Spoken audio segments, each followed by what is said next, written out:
Ever pre-ordered like something online and then it arrives and it's just like a total flop? Totally. Or maybe you're using an app and it's so clunky and frustrating you just kind of give up on it. Yeah, I've been there. I'd be willing to bet some, let's call it interesting business analysis going on behind the scenes in those situations. For sure. There's definitely an art to it.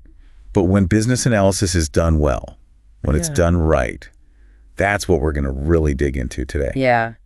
Because it really can make or break a product, a service, a whole strategy even. It's kind of the unsung hero, you know? We don't always see it, but it's the backbone of so many things we interact with every single day. Totally. And that's what makes it so interesting to me. It's about bridging the gap between, say, a company's goals or a user's needs and the actual solution that truly meets them. And what's cool is this isn't just for like giant corporations with tons of resources. Right. This is for anyone, startups, small businesses, even individuals, really anyone who wants to make sure they're solving the right problems effectively. And to help us navigate this whole world, we're diving into, well, the ultimate guide.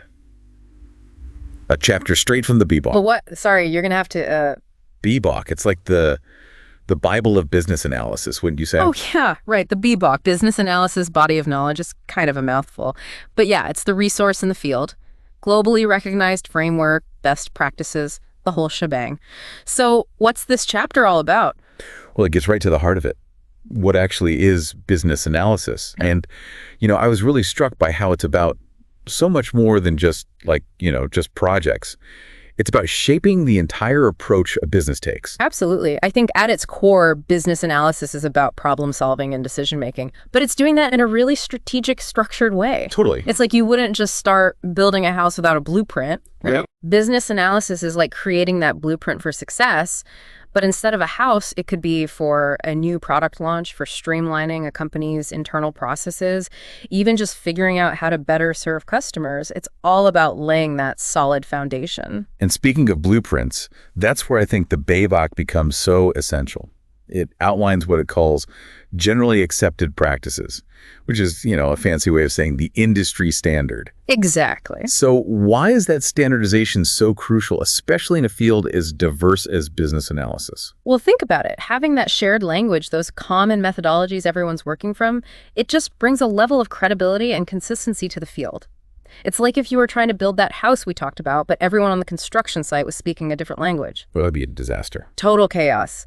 The BBOK makes sure everyone's on the same page no matter what industry they're in and what kind of project they're working on. Makes total sense. Now, there was this one point in the chapter that I found really intriguing. It mentions that business analysis isn't limited to, you know, those big formal projects. Oh, yeah. Which got me thinking, how else can we apply these principles? Like, how can we use a business analysis mindset in a broader sense, in our everyday lives even? That's what I love about this field. It's not just about those big projects, as useful as they are. The core skills of a good business analyst, critical thinking, problem solving, being able to communicate ideas effectively, those are valuable in so many situations. For sure. Like, imagine you're a small business owner and you're trying to figure out why your customer retention isn't where you want it to be. Okay. Well, you can use a little business analysis, analyze your customer data, try to identify the pain points in the customer journey, and then test different solutions. You're not necessarily running a whole project, but you're using that same mindset to make smarter, more informed decisions. It really does broaden the perspective, doesn't it? I mean, I came into this thinking business analysis was much more rigid and, well, frankly, kind of boring. Yeah, I get that. There's some, you know, not so thrilling parts to it, like documentation and stuff.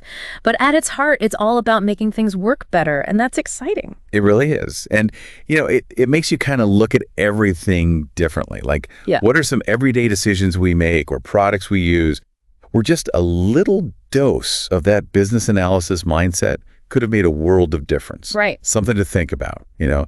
Next time you're on a website that makes absolutely no sense, or you're stuck dealing with a process that's just unnecessarily complicated, chances are a little business analysis could have helped prevent that frustration. Couldn't agree more. Well, on that note, I think we've done our due diligence for today's deep dive. For sure have. Until next time.